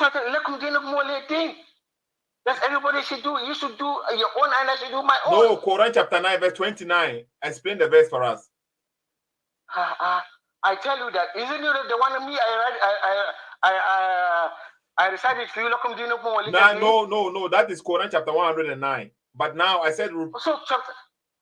The one that you Chapter just 9, read verse in 29. English for us. No, the one you said yesterday. The one you said No, yesterday. Which was that? my guy, Seidu. The verse that you just read for us on the screen. The one you just read, Quran chapter 9, verse 29. Fight those who do not believe in Allah. Can you explain this verse for us? And then later on, you can give us more details. No, I can't explain it because do you believe that the Quran also said that you should, anybody who kill what do you call it? Anybody who kill anybody, human being, it's just like he killed the whole humanity. And anybody who live save a life, it's just like he saved the whole humanity. Do you believe in that one also? Yeah, but that was speaking to the children of Israel. It wasn't speaking to the Muslims. So that is the same thing I'm telling you also, that you telling me where the Quran said they should kill somebody, and I'm telling you also where the Quran said you should save humanity. But he was speaking to the children of Israel. It was a law for children of Israel. Is it not humanity? But it was a law for children of Israel. You see, the children of Israel. So that is the time of the revelation of that. But it was speaking about the children of Israel. It was speaking about children of Israel. It wasn't speaking to the Muslims. What do you mean by talking about? Is speaking of they say humanity? Is he talking about? Yes, the children of Israel. They were also humanity. They were speaking to the children of Israel. Do you know the verse? To all of us. No. Okay. Humanity means all of us. Say, do you know the verse you are speaking about? Do you know the verse? If I don't know the verse, how did I tell you now? Okay, so tell us the verse, and then we will see the verse. Wait. Let me tell you from yesterday. I researched. If you say something, I went down and researched it. Wait now, let me talk. I don't think you have the capacity, you have the knowledge to educate us. Oh, that means you are running away from it. No, because you read the verse. I said explain the verse to us. You can't explain the verse to us. No. I'm telling you what. Look, if we say something, you are doing research, isn't it? Before you come out over there. So are you not doing research before you come there? Are you not doing research before you come? I do, yes. So me too. I do your research from yesterday. So I'm coming to reply you from your questions from yesterday. Okay, but today, I'll go and receive today. I'll go and there and make the research again and come back to you again. Okay, so the verse that you just read, did you understand the verse? I don't know that verse. I will write it down now and go and make a research and come back to you. So did you understand the verse or you did not understand the verse? Did you understand it or not? Let's talk from the one you talked yesterday. Did you understand the verse that you quoted? Did you understand it? You read it? Do you understand it? Of course I understand it. So what did the verse say? What is the verse saying? I can't see it well. I can't really see it well. The one I can't see it on your. You have your own Quran with you. You read it from your own book. So read your book. You said what is it? Tell me the listen now. Let me check it. Quran chapter 9, verse 29. I want you to explain this verse for us. Wait. Quran chapter 9, verse 29. Okay. Where is it? Wait a minute. Because you are doing research before you come, so you can't expect anybody just to if you say something, then somebody just bring it out. I also have to go and do my own research. If you open the verse and read it, please. We are waiting. One of his disciples, the Grand Imam of Al-Khazar, from 1935 to 1945. Ali Mustafa, okay, this is not the one. Okay. Who do not believe in Allah. Yeah, fight those who do not believe in Allah here, right? Yes. So what that means? What is the answer? What is this thing you are talking about? Why is it there? What do you want to tell me about that? I want you to explain the verse for us. That's what I'm telling you. You have to ask, you have to check the tafsir. When and where and why and the specific time and the people this ayah was brought to. That's how Quran is on. Okay, you can't just read it like that and say, you can't just read it like that and say, yeah, Quran said, just like how Jesus, just like how the Bible said, Jesus said, I didn't come for peace, I come for sword. So what do you say about that one? Okay. You say that Jesus come to kill people? Seidu. Will you say that? Seidu. So are you going to explain the verse for us? Or are you going to just talk and explain nothing? No, I'm telling you now. I said this is. I have to read the tafsir. You have to read the tafsir. Okay, it's okay if you have to read the tafsir. But the one that you quoted before, that keep your religion and I keep my religion. Did you read the tafsir of that? No, I didn't read it. So why not? I will get time to read that one. Now, what I go through is what you talked yesterday. That's what I go. That's what I make a research, and I want us to talk about it today. Why don't you let's talk about the ones you talked yesterday? Okay, that is. You see my point here. The people there under the comments, when they come under the comments, they talk. But when they come on the phone and you are talking with them, let's talk about what you talked yesterday? Why are you running away? I'm saying, okay, what did I say yesterday? What did I say yesterday? Why are you running away? You said, You said Muslim. They said they should kill. Islam said they should kill unbelievers. Where did I say that? What verse? What verse did I say? You said the verse of. Wait, let me check it for you because I got it for you last time here. Nobody is calling at the moment, so let's keep this Seidu on the line and then let's expose it. That is good. That's what I want. Let's talk about it. Yesterday, you said that is should apostle be killed? You said what chapter is that here? Yeah, that is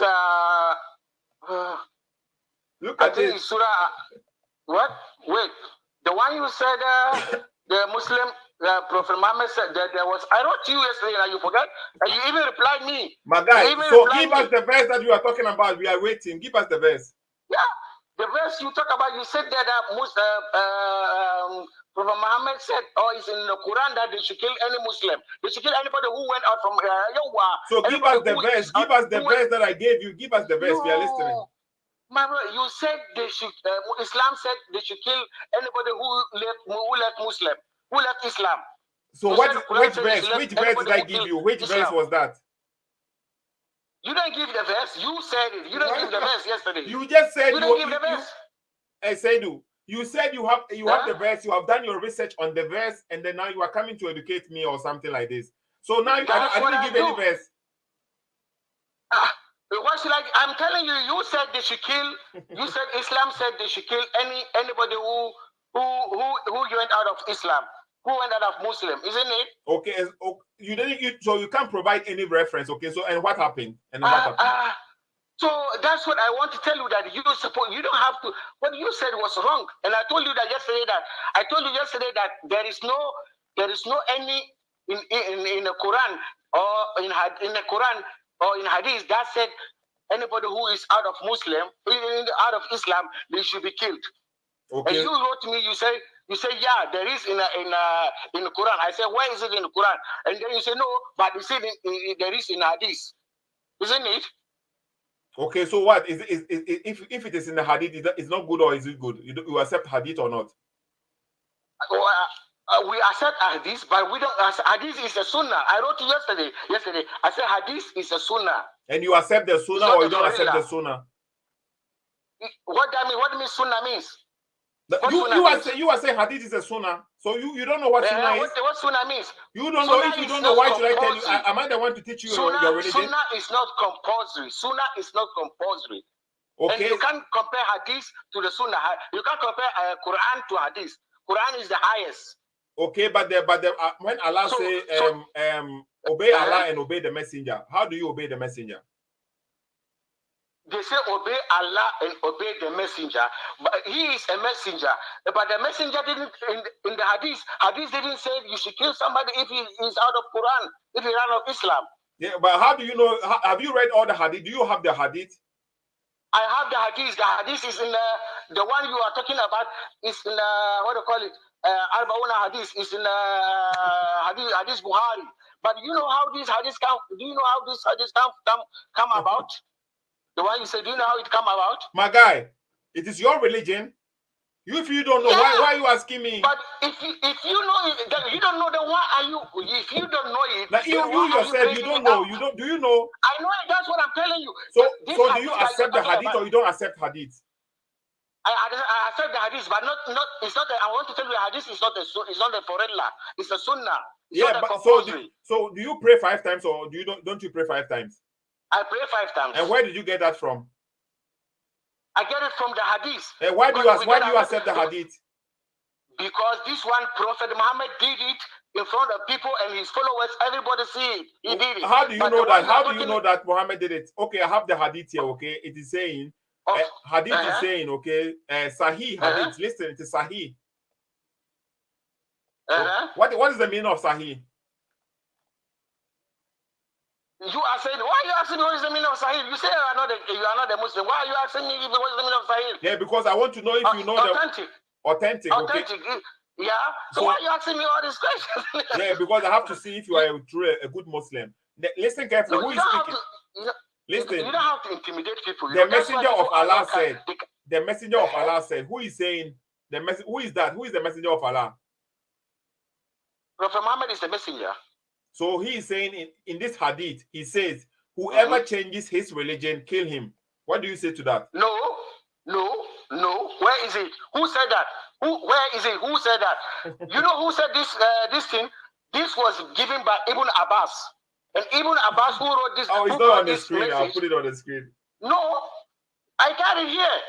It was given by Ibn Abbas. Check it. Who said that? Prophet Muhammad said this thing. It's Ibn Abbas who said it. Okay. I saw it yesterday. Check it. Who gave the hadith? Who brought it? The one Ibn Abbas. Am I lying? Check it now. My guy. Everybody, any hadith that you see, there's somebody who said Seidu. It's Ibn Abbas. Seidu. All the hadiths that you have, it is reporting. It is a reported speech. Somebody is telling you what he saw Muhammad did. Not all. Like Salat, they see it. He done it in front of. But so who is telling you the Salat? Who is telling you? Salat, nobody said it because they see it doing it. He was doing it. He did it. My guy, I don't think this guy has common sense. But this hadith that you are saying, listen, let me tell you now. This hadith that you say, it was given by Ibn Abbas. And do you know how old Ibn Abbas was at the time of the death of Prophet Muhammad? How old? He was 12 years old. And why did Muhammad check it? Why did Muhammad pray that? Why did Muhammad say Allah should give Ibn Abbas the knowledge for Ibn Abbas to explain the Quran? No, it's true. It's not true. This message, what he said, this thing that he said, that Ibn Abbas said it, he said it 25 years after the death of Prophet Muhammad. My guy, bye-bye, okay. Bye-bye. You don't know anything. He doesn't know anything, okay? As usual, he comes on the line under the comments talking with no knowledge. He has no idea. You show him, I show him the hadith. He said Ibn Abbas said it. Ibn Abbas said it. All the hadith that they have, it is reported by somebody. There is no hadith where Muhammad himself wrote the hadith. It is, I heard Muhammad say this. I saw Muhammad did this. Muhammad said this. Muhammad said, somebody is reporting. Aisha said this. It is always a reported speech. Somebody is reporting what Muhammad said. Now, he doesn't like what Ibn Abbas is saying. He does not like what Ibn Abbas is saying. And listen to their own scholars, what they said about Ibn Abbas, okay? Let me show you something here.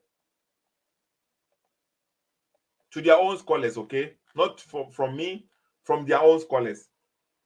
So Allah says, oh, Muhammad sallallahu alaihi wasallam asks Allah subhanahu wa ta'ala, oh Allah, give this young boy a deep understanding of the deen and grant him knowledge of the interpretation of the revelation, which means tafsir of the Quran. And truly, later on, this Abdullah ibn Abbas was known as Habrul Ummati wa Turjumanul Quran. He was known as the jurist of the Ummah, the one who had the most knowledge in jurisprudence of the whole Ummah. And he was known as Turjumanul Quran, which means the one who had the deepest knowledge of tafsir and the revelation and why verses were revealed and what they meant. Let me just... Samote, did you hear what their scholars are saying? He said, I tell you, they are children. They don't know anything. They're just following something. They're just following anything. What they hear something. They always want to confuse people. Ibn Abbas, Muhammad prayed for their scholars. They respect Ibn Abbas to the highest standard. And now Ibn Abbas is telling you what Muhammad said. Now he said Ibn Abbas is lying. He doesn't accept Ibn Abbas. You don't know anything. You said I said something yesterday. Provide a reference you cannot provide. I showed you the hadith from yours. You don't accept the hadith.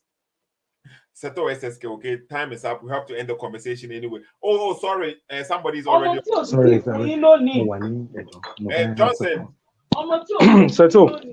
Yeah, you are here. What's up? How's today? What did you say? How's today, Seto? Yeah, I'm fine. Everything is good. Okay, just wanted to address the other speaker that just spoke. Is that guy from Nigeria? I don't know. I don't think so. I think he's from Nigeria. Those are the problem. Those are the part of problem we have in Nigeria. You see, half-baked knowledge Muslims that just come and make noise. He was just there making noise, saying rubbish without even, he was not being coherent. There were points. Explain that point. You could not explain the point.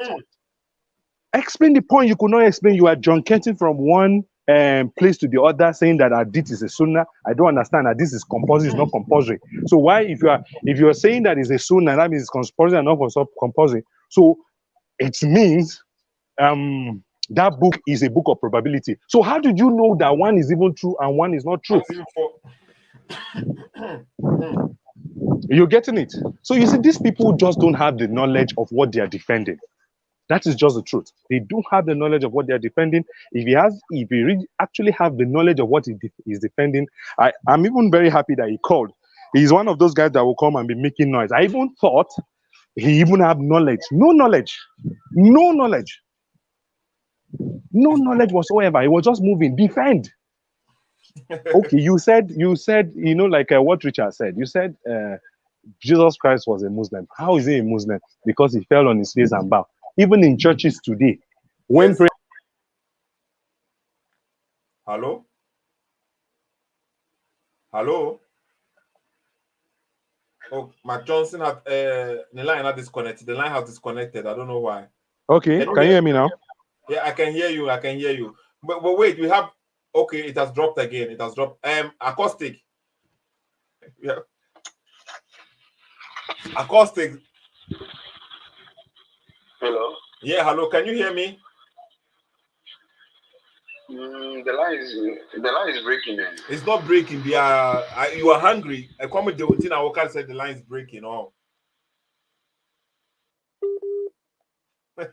This is the acoustic guy, the guy who cannot say Surah to Maida. Okay, let's see if you. Where are the knowledgeable Muslims? Okay, because sometimes when they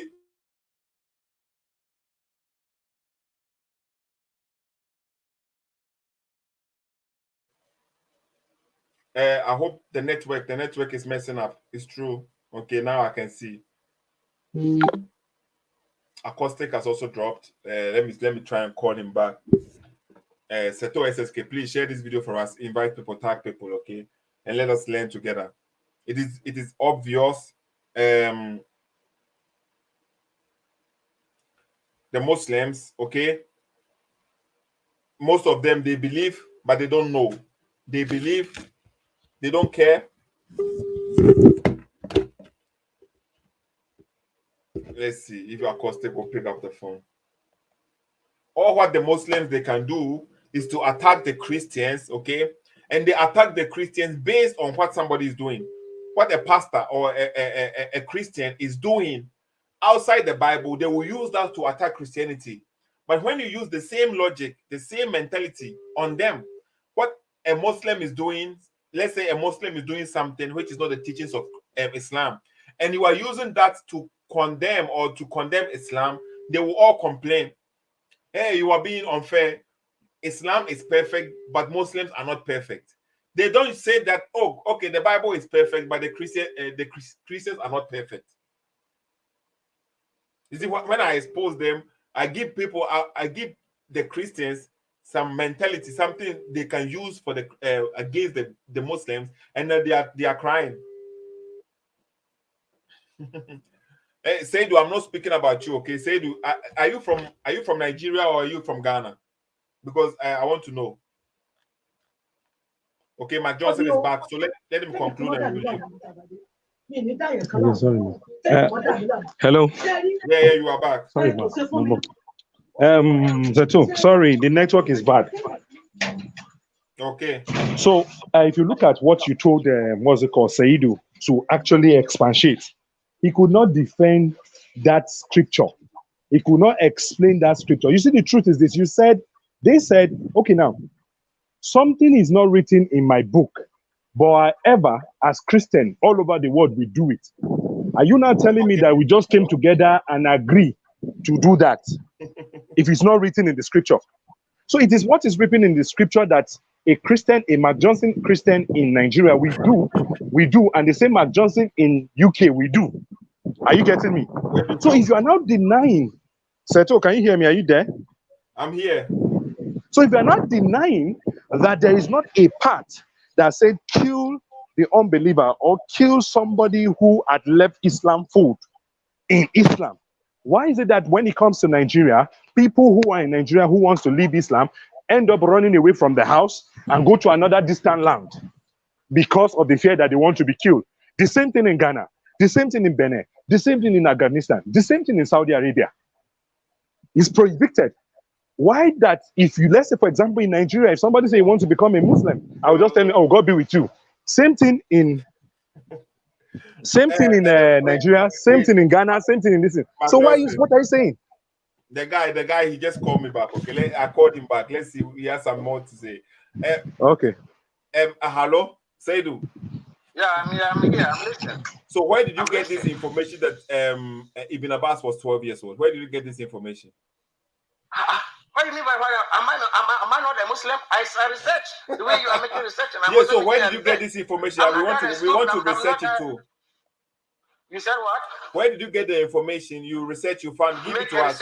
Make a research, you see it. If I'm lying. Yeah, you are lying. Somebody said you are lying. Then tell the person he don't know anything. Let him But the person said you don't know anything. And I'm telling you that this Ibn Abbas brought this hadith 25 years after the death of Prophet Muhammad. Okay. 25 years. And Prophet Muhammad was there, and he never look at the time of Prophet Muhammad. Let me tell you, at the time of Prophet Muhammad, there are people who went to enter Islam and get out of Islam. You cut me out again. I can't hear you. No, I can hear you. But the Quran even confirms that. Look at Quran. Quran said what? Quran chapter 4, verse number 89. Quran chapter 4, verse number 89. They said they should kill anybody. They said they should kill anybody who went out of Islam. Yes. No, it's not true. There is no any ayat in Quran that says kill somebody if you're out of Islam. Okay, so let's read. Okay, read it for us. Quran chapter 4, verse 89.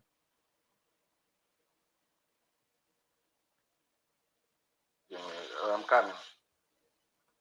Read. We are waiting. That is good.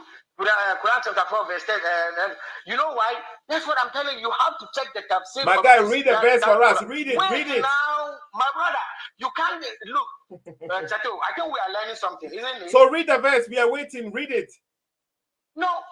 Do you know when this thing was brought? So read it and then we will see. Read the verse. Read it. Do you know when read the verse and then we will see when it came. I know this verse. Read the verse. Read it. I know the verse. I'm telling you, you know when this ayah was so read the verse and the people will understand and then we can check it. Read it.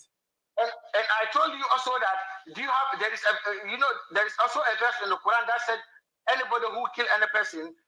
So read them. Why are you afraid to read the verse? You said there is nothing like this in the Quran. Now read the verse and let's see. And I'm telling you why this thing was brought. So read it and listen to me. Read it. Why don't you read it? Read it. Are you ashamed to read your Quran? Listen. I'm telling you about this thing. Okay, read the verse. Read it. Just read it. Do you know Jesus Christ also said? Jesus Christ said he didn't come with a. Okay, read it. Are you going to read it or not? Jesus Christ. Read it. Read the verse. Read the verse. Read Quran chapter 4, verse 89. Read it. Okay. Don't be ashamed of your own Quran. No, I'll read it for you if that's what you want. Okay, I'll read it for you. Wait a minute. Let me open it because I can't see it in your own. I have to open it myself. Open it yourself. That is even better. Yeah.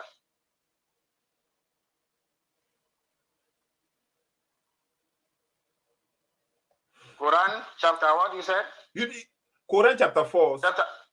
Verse 89. Wait a minute. What I want you always to do is to be explaining your people why and when read the verse. Read the verse. How it comes and what is said. You shouldn't be partial. Always just telling them what was there without telling them the reason why the ayah was brought. You understand me? That's I understand you. I understand you. Read it. What Jesus said Okay, if I read my own finish, will you also accept Quran chapter 9 verse 29? Yeah, I had it already. No, I said Quran chapter 4 verse 89. Okay, but also chapter 4 verse 89.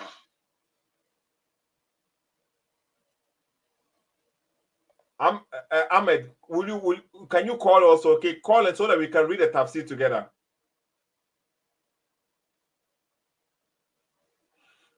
Yes, Henry, the guy is just a joke.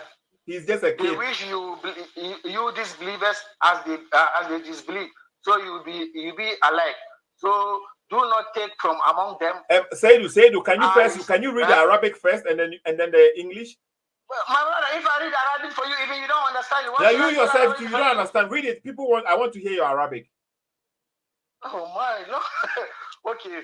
Wadu law takfuruna kama kafaru wa takununa sawa'an fala tatahidu minhum awliya'a hatta yuhajiru fi sabilillahi fa in tawallaw fahuduhum waqtuluhum haythum wajadtumuhum wala tatahidu minhum waliyan wala nasiran.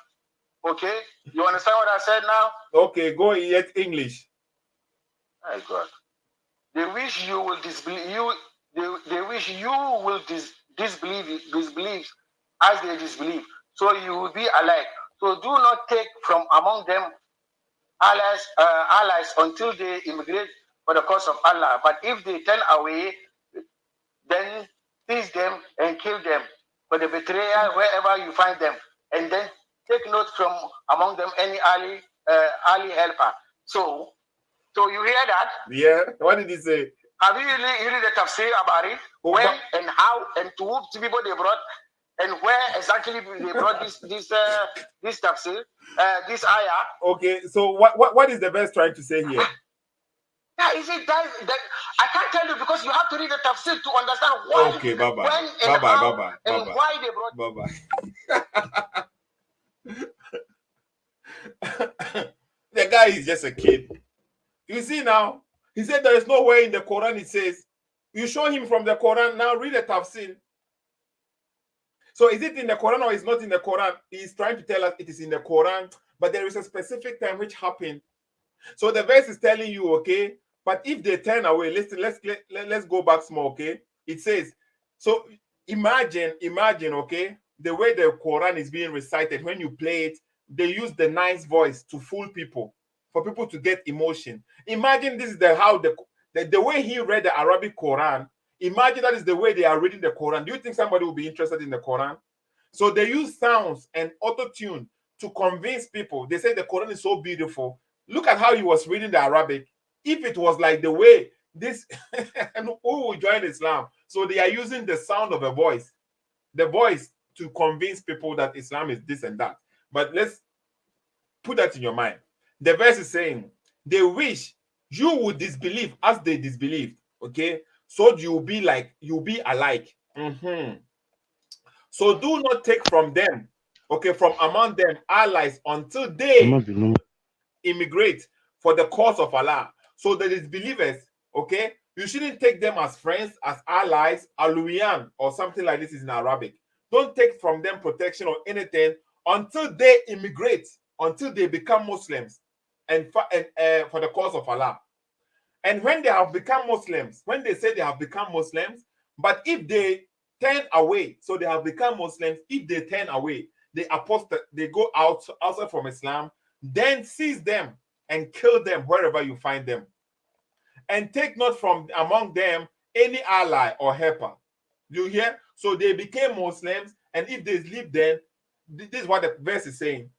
When you pick the verse from the Quran itself, this is what the verse is saying. So now he said we should go to the tafsir. Let's go to the tafsir, okay? So people will see the tafsir. So when they read a certain verse, they say, I thought they say the Quran is applicable today and forever. The Quran will be there for today and forever. But no, some things they say, no, it's not for today, it is for that time. Where did the Quran say it is for that time? They can't show you. Let's see what the tafsir is saying, okay? It's not me. The tafsir will say it for us. So Ibn Abbas, okay, we are tafsir Ibn Abbas. It's not my tafsir, it is from themselves, okay. They are kids, they don't know their religion, they are just here making propaganda. They long that you should disbelieve in Muhammad and the Quran. Even as they disbelieve, they may be upon a level with them and following idolatry or something like this. Okay, I don't even understand what they are saying here, but let's move on. So choose not friend from them. So don't take them as friends. Those people who are trying to deceive you or take you out from Islam, from believing in Muhammad and the Quran, don't be friends with them in religion or seeking assistance and backing. So they forsake their homes. Okay, so they forsake their homes until they believe again and migrate, until those disbelievers come back to Islam and then in the way of Allah, in obedience of Allah. Did you hear? This is their tafsir. If they turn back from the faith and immigration, okay, so if they come and become a Muslim and they apostatize or whatever they call it. So when they leave Islam, what will happen to these people? Those who came and joined Islam, and when they leave Islam, what will happen to them? Okay, if they turn back from faith and migration, then take them as prisoners. Did you hear that? And take them as prisoners and kill them wherever you find them, in a sacred precinct or anywhere else. So this is your tafsir. Did it say it is only for a specific time? No. Ibn Abbas, he is the one Muhammad prayed that Allah should give him the intelligence to explain the Quran.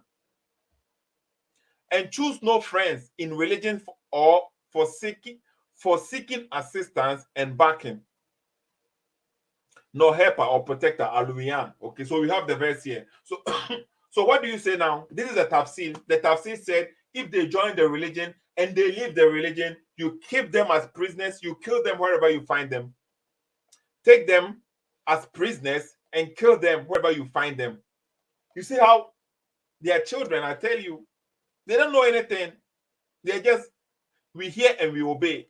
Let's look at another scholar, Ajilalin. Okay, let's see what he says too. Okay, so we will not read everything. So let's see. Even if they should outwardly manifest belief until they immigrate in the way of God, a proper immigration that will confirm their belief. Then, if they turn away and remain upon their ways, take them as captives and slay them wherever you find them. Did you hear that? Apostasy in the Quran. If they join the religion and they leave the religion to go back to their own ways, you do what? Captives, kill them wherever you find them. What do you say?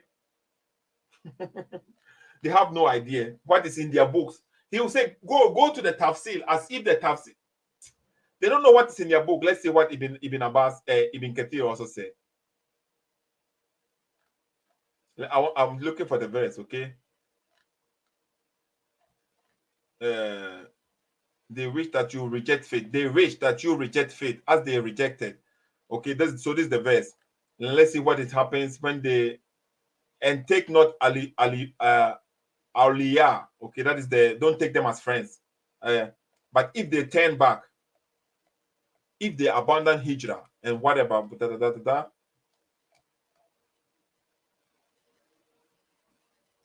combating the non-combatant. I can't even find it. Let me post it there, okay? Let me post there this thing there so that you can find it for yourself. This is their own sources. I provided for them. I showed you the tafsir.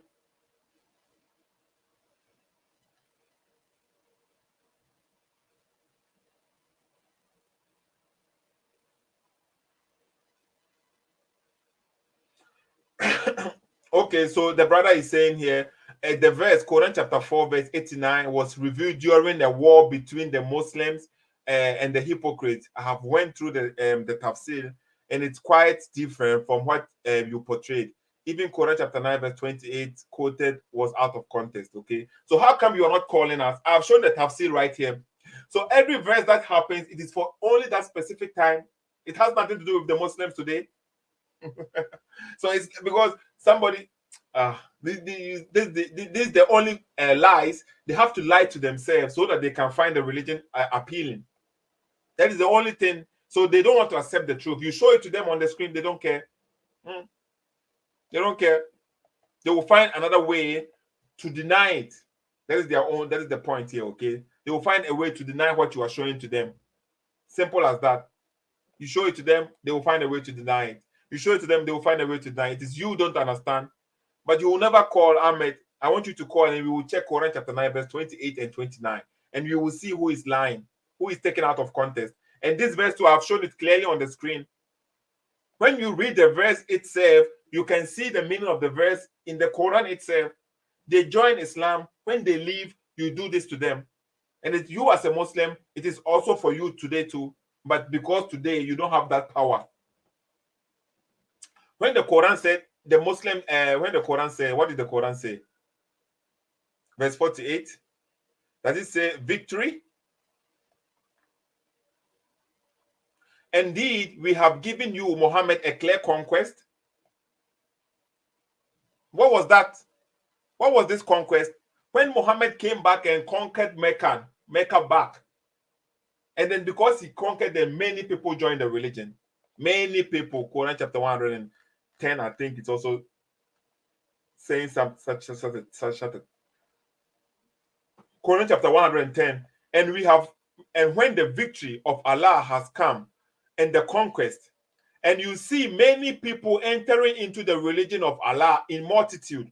So when Muhammad came back and conquered Mecca, it wasn't by preaching to them like, accept this. No. So when Muhammad took over, now everybody wants to join because nobody wants to die. What are you talking about? Then the people now, they are running to Islam. They are running because Muhammad is in control now. He has taken over Mecca. And when Muhammad died, go and check. There is a war of apostasy. When Muhammad died, the day they heard that Muhammad is dead, go and look at how many people left Islam.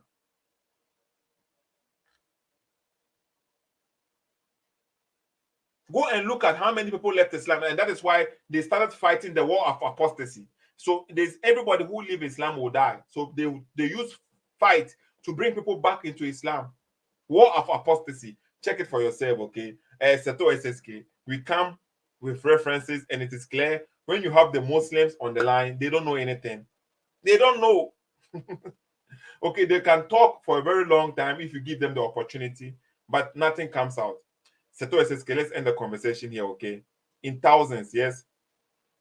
Okay, Mark Johnson, I'm sorry, okay? The connection is bad. Thanks for everyone who joined the program today. Kindly share, subscribe to the platform, Seto SSK. Invite people so that people may learn, okay? You can also call in and share your opinion, share your ideas, and teach whatever you want to teach, okay? That is how we do it here. We want people to reason. And I will please ask you people to support the platform by sharing the videos. You see, when I post some videos, I can see many people like the video, many people comment the video, but few of them shares the video. But the sharing is very important. Okay, you comment, I appreciate it. You like it, I appreciate it. But the video has to be shared. The more you share, the better it is for people to hear it. Okay, please. So if you support this platform, I post the video, you agree with the video, you like the video, you share it. If you disagree with the video, you can even leave a comment and you still share it anyway. Seto SSK on Facebook and on YouTube, okay?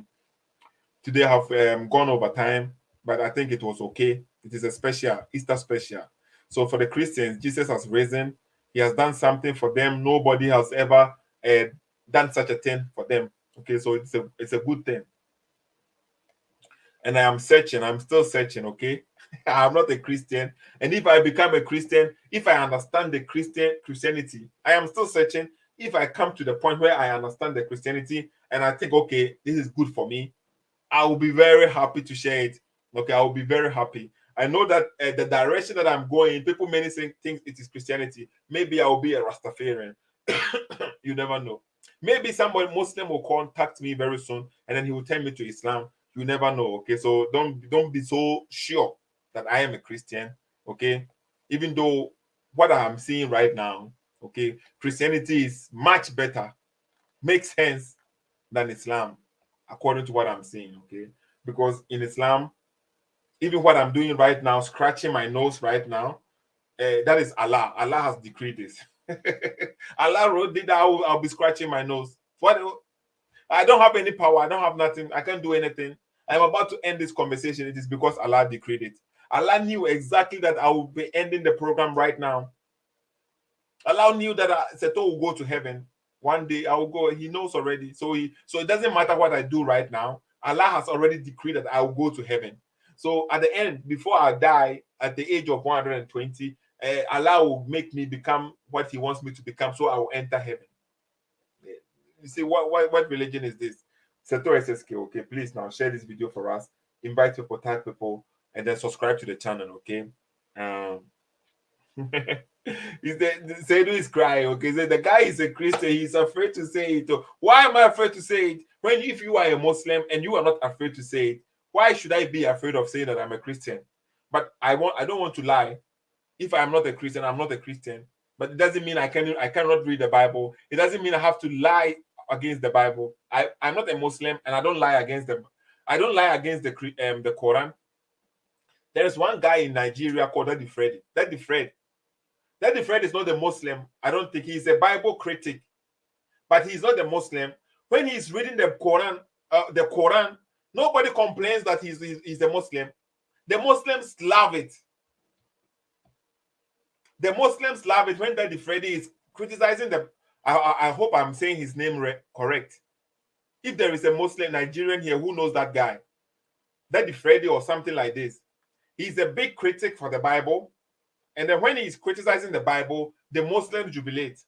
And then he's always quoting the Quran. The Muslims jubilate. He's not a Muslim. I don't think he's a Muslim.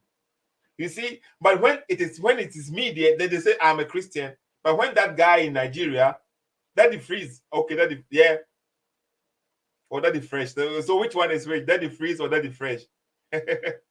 Somebody said, I think Daddy Freezy or Daddy Freeze or something like this. Yeah, Daddy Freeze. So he corrected himself, okay, Henry. So that guy, when he's always quoting the Quran, go and watch his videos. He's not a Muslim. Oh, because he's always trying to attack the Bible. He always attacks the Bible. So he criticized the Bible seriously. Nobody, the Muslims are happy. No, but he's not a Muslim. And when he's quoting the Quran, but when I do the same thing here, they will say I am a Christian, and the Muslims are complaining. So what if I am a Christian? Is that your only bullet? I am a Christian and I'm trying to hide it. But is he a Muslim? Bora. Do you know if he's a Muslim or he's not a Muslim? Because the last time I checked, he wasn't a Muslim.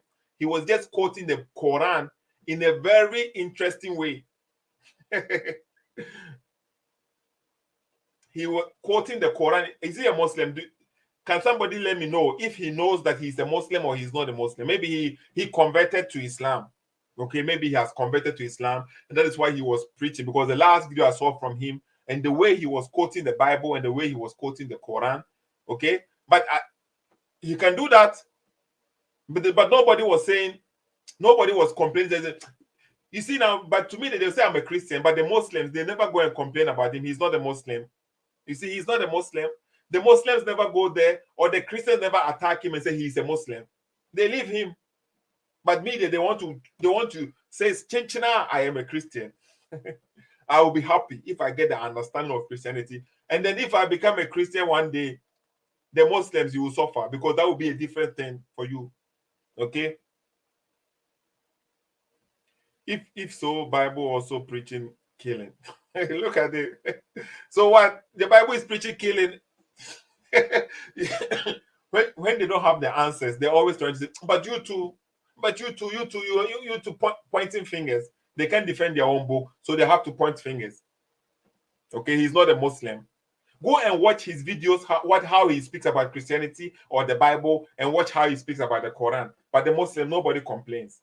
Seto SSK, let's end the conversation here, okay? Because over 2 hours now, okay? So thank you all. Please share this video for me, okay? Listen to the Sheikh one more time. Let me warn you one more. Let me warn you. And my language is sometimes very harsh because that's the only language some people can understand. Don't come with this nonsense, because it is not only pathetic nonsense, it is absolutely sinful to say that Allah, wa na'udhu billah min hadha, Allah caused someone else to take the appearance of Nabi Isa alayhi salam, and that innocent man, innocent because he never claimed to be the Messiah, he was crucified. Wait for judgment day with that nonsense. Pathetic nonsense. It's not there in the Quran, it's in your imagination. That's the way it is. And yet it took the world of Islam by storm. What a brainwash ummah we are today. Well, then what happened? Well, then why don't you go to the Quran? Let the Quran explain rather than go on fancy flights of imagination. You're going to tell Allah on Judgment Day, you caused that man to assume the appearance of someone? And he who never claimed to be the Messiah, he was crucified. That is an act of injustice. You attributing injustice to Allah? What foolishness. But where are the scholars who will correct this foolishness? That's why I have to be so forceful in my language.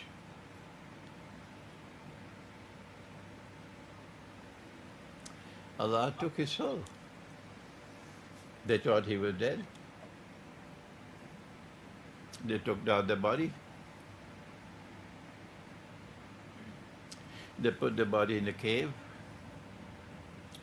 They sealed the cave. Allah returned the soul. As simple as that.